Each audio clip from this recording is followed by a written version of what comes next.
I think we are so fortunate to have leaders like Doug McMillon, like Mike Duke, who in all my years on the board have always spoken from the heart. They're truly authentic in their desire to see more inclusion, more empowerment for all associates, and certainly for women. I've just seen incredible progress even within the time I've been on the board in terms of women being promoted and represented at the highest levels of the company. And it just gives me huge pride, and I really think we should give another round of applause.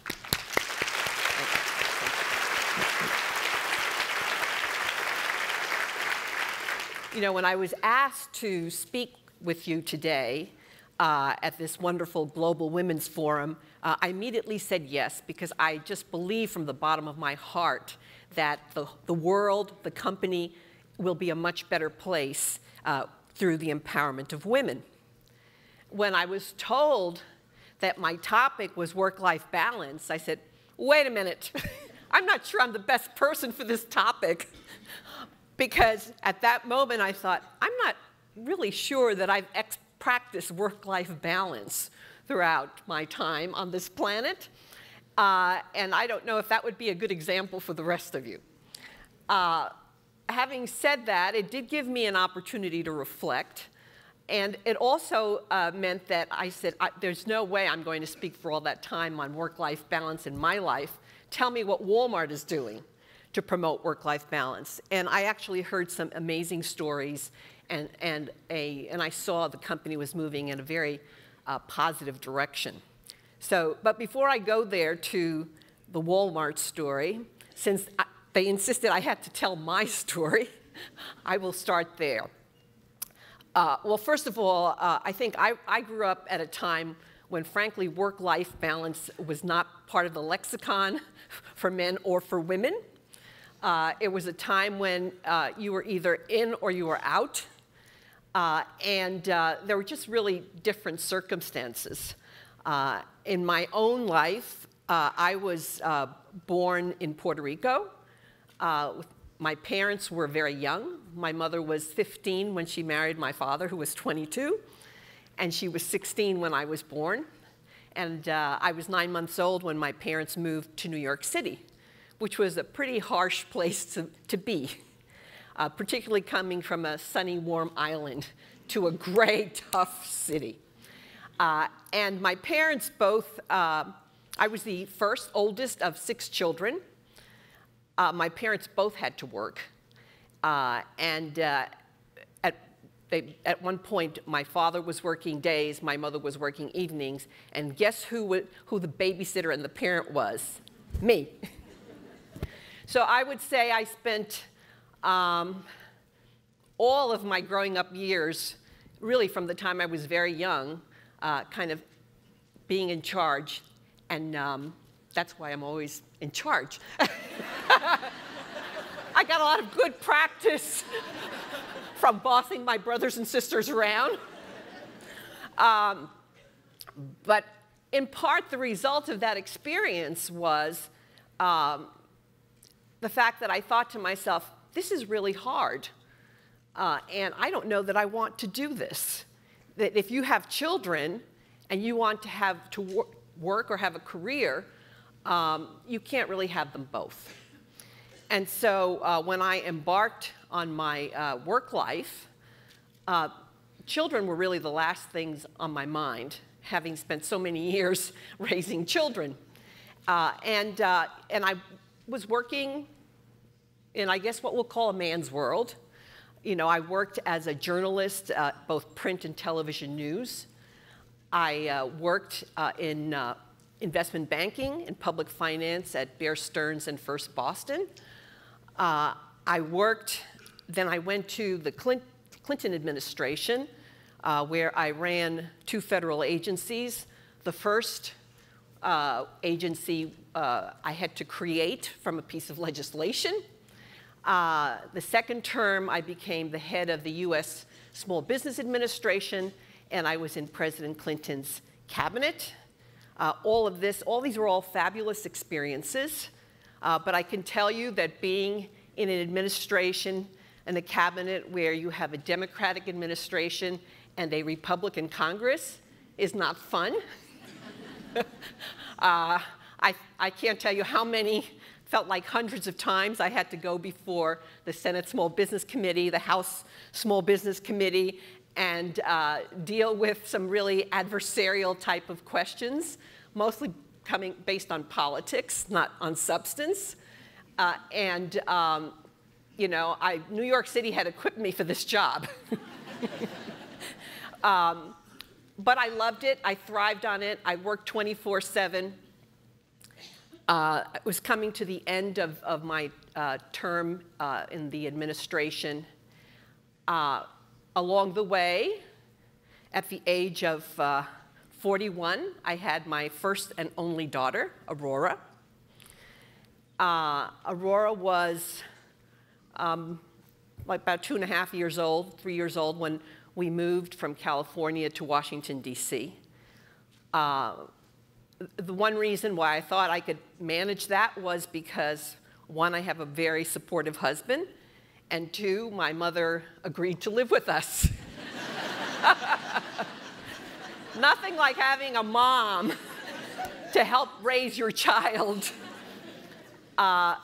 So that allowed me to continue to pursue. And all of us, we all know that it does take a village, family, relatives, friends, caretakers who we trust to enable us to do what we have to do. So I was getting towards the end of the term, and I was thinking about what's next. What's the next career move? I'm scheduling trips to New York, meeting with people, and my daughter, who is now 10 years old, starts saying repeatedly to me, Mom, you don't listen to me.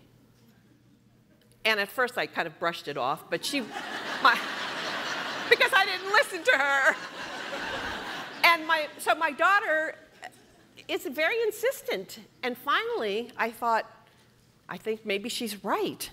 So I'm going to practice that every time she says something to me, I will remember the exact words that she said to me. So the next time she says something to me, and my daughter is very precocious, she quizzes me. She says, "What did I say, Mom?" And I repeated word for word what she had said. And she said to me, "You know, Mom, you know the words, but you don't know what they mean." And I realized that she was right. That particularly with children and young people, they speak sort of in a disconnected way. They make reference to things that are happening in their lives. And if you don't really know the context, the experience, you can say the words, but you don't really know what does that really mean when they say something. I mean, how many of you have had the experience of hearing nothing from your child, and then you're in the car, and they say something, and now you know what they're talking about, okay? So when she said that to me, it just was really a moment of truth. And I thought, you know, we often talk about where we're going to spend quality time with our kids. I think maybe you can spend quality time with adults. I'm not so sure you can spend quality time with kids, because I actually think you have to spend quantity time with them. Because there's no such thing as I'm going to schedule an hour or an hour and a half to have a conversation with a child, because they could care less. That's not when they're going to tell you what they have to tell you. And, you know, at that moment, as I looked at my daughter and I thought about this, I decided that I was done for now. And I stopped looking for jobs. And I just decided that I was going to stay home and really understand what it was that was happening in her life. For a while, she wasn't happy about that. Mom, why don't you go back to work? But it was the best decision I've ever made, because I am so grateful for the relationship that I have with her and for that time that I spent. And as luck would have it, in time, some wonderful opportunities arose for me to serve on great corporate boards like Wal-mart, to be involved with wonderful nonprofit organizations, all of which really kept me engaged and motivated, but provided some flexibility. So I guess I have practiced some work-life balance in my life. And I think we all have to find our own way, depending on your circumstance. And there's a time for everything. And sometimes you can't do everything at the same time. Somebody told me, you can have it all, but you can't have it all at the same time. And I believe that. As I said, when I first was asked to speak on this topic, I said, oh my God, I have nothing to say about this. And so why don't you tell me what Walmart is doing? As it happens, I have a tendency sometimes to speak out loud, express my thoughts without reflecting on who's around.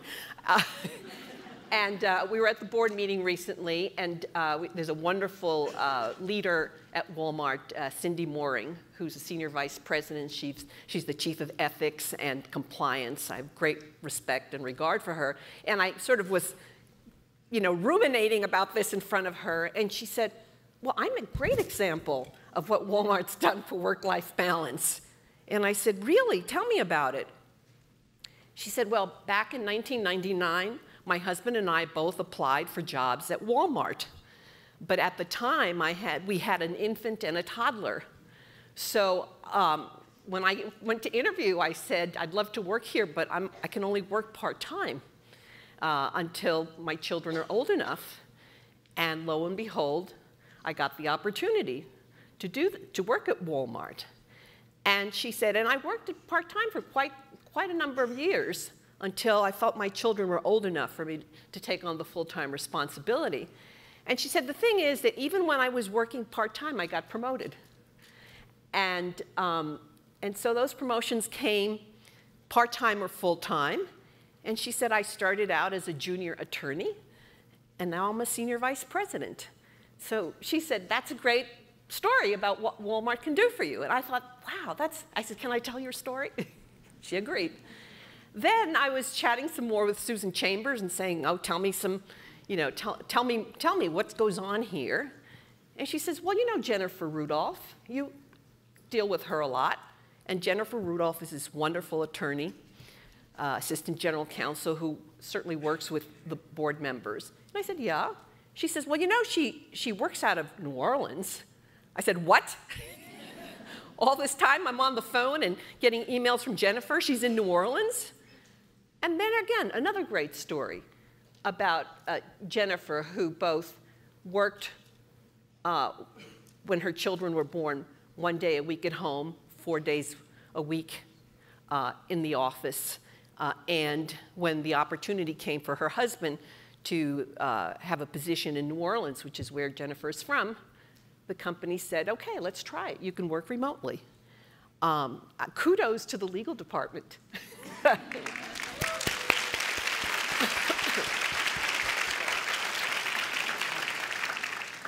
But both of these women certainly had to have confidence to make the ask, knowing that they might be risking an opportunity career-wise.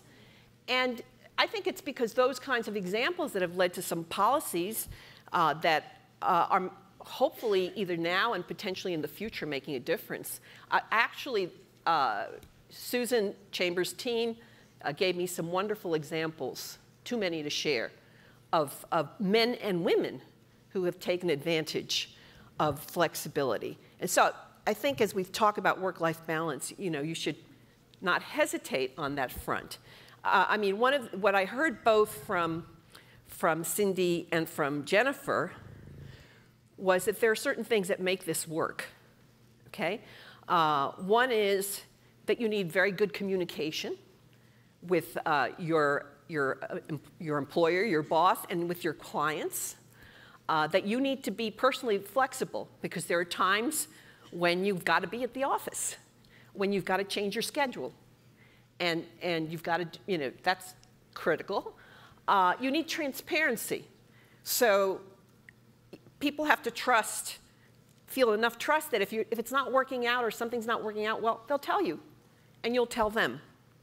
And finally, you'll obviously need a supportive team, people who are willing to have you succeed at this. And so those are really four very important aspects of making work-life balance work. All of this has led to people like Cindy and Jennifer and others who've led Wal-mart to develop policies which allow for working remotely, working part-time, having a flexible schedule. They've set up here in the home office collaborative workspaces, obviously using technology. So much of this could not have been done in the past. The technology enables a great deal. And they're working on other things like for hourly associates, the opportunity for an hourly associate to select a fixed schedule or a flexible schedule would make a huge difference and have a tremendous impact. Working on schedules for assistant managers and co-managers so that perhaps those on the day shift could work 4 days on, 2 days off, or those on the night shift could work 4 days on, 4 days off. A lot of this is in process, okay? But I think this is very forward-thinking. There are surveys being conducted around the world to determine what makes sense in different countries. And again, this is a very forward-thinking company, a leader in America and in the world. I'm so proud to be part of it on the board. And then finally, there is a call to action. This is what I was learned, and this is what you heard from Doug. And certainly Mike was also of the same mind, which is that the company, we need to be flexible. Leaders need to be flexibility champions. They need to understand that it's not where you do the work, but it's the work that you do, what you do, not where you do it.